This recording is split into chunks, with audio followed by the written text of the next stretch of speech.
Spain is hosting a big international conference.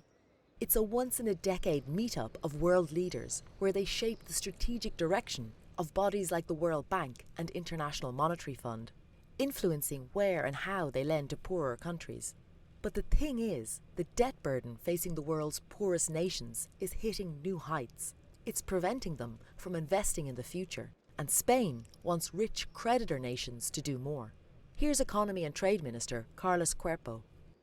We can have coalitions of the willing, so main stakeholders that join these different initiatives. We don't need to have each and every one on board for each and every of the initiatives, because that in the end can lead to really long-term processes when adopting the initiatives. We want to, as I said, we want to push, we want to be practical.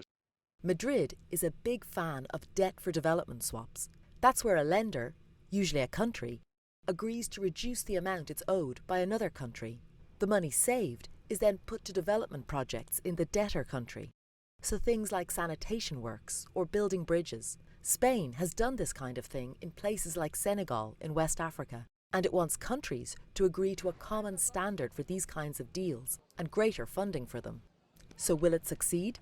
US President Donald Trump's America First agenda is redefining international relations, and rich Western nations, led by the US, are cutting aid budgets.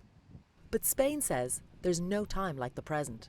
The multilateral rules-based order has actually provided for a win-win for many, and that might not have been the perfect system, or we might need to, of course, enhance, improve it, but it's the way forward. We need to keep on cooperating, and we need to keep on engaging at a multilateral level.